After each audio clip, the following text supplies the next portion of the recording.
Alors vous êtes plusieurs à m'avoir envoyé cet article. Après 6 ans à l'arrêt et 40 000 € de frais, la Tesla de la police de Zaventem peut enfin démarrer. Bien. Bon, je me suis intéressé au truc. Ah, y a rien qui va dans cette histoire. En 2018, la commune de Zaventem annonçait que la police locale serait la première à rouler en Tesla par souci de transition écologique. Ok, pourquoi pas. En 2020, la police de Zaventem a acheté 2 Tesla aux Pays-Bas. Hein? Aux Pays-Bas? Mais pourquoi? Non, mais en Belgique aussi, il y a des points de vente Tesla. Certes, il n'y en a pas beaucoup. Pour être précis, il y en a 7, dont un à Zaventem, à 2 km du poste de police. Comme quoi il n'y avait pas besoin d'aller si loin. En fait, il s'agissait d'un marché public, donc ils ont fait un appel d'offres, et les marchés publics ne prévoient pas une priorité nationale. Pour le coup, c'est con parce que ça va leur coûter de l'argent. Encore. Mais bon, c'est de l'argent public. Pourquoi faire attention aux dépenses? C'est pas leur pognon. Et donc en 2020, ils ont acheté 2 Tesla Model S full équipés pour 240 000 €. Eh ben, on ne se refuse rien. Moi qui pensais que la police manquait de moyens, apparemment pas à Zaventem. 240 000 balles pour 2 voitures qu'ils ont payées intégralement avant de les avoir reçues.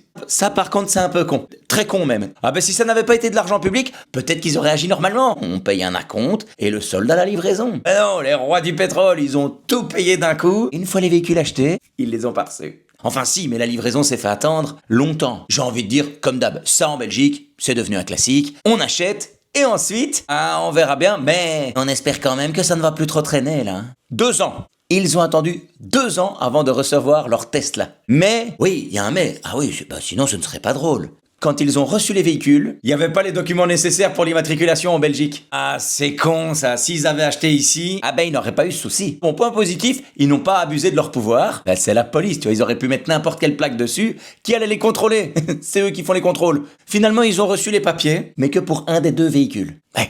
Et pour le second, alors là c'est somptueux, il manquait les papiers parce que le vendeur avait vendu la voiture 2 fois. Une fois à la police de Zaventem et une fois à une société de leasing néerlandaise. Ce qui fait que la société de leasing possédait les documents mais pas le véhicule, alors que la police de Zaventem avait la voiture mais pas les papiers. Ah ouais, il y a des gens, ils ont peur de rien, donc forcément, ils ont attaqué le garage en justice, mais pour se protéger, il s'est mis en faillite. Classique. Bon, la bonne nouvelle, c'est que la commune a trouvé un arrangement, ils vont pouvoir récupérer les papiers. Enfin, ils vont payer 10 000 € pour avoir les papiers.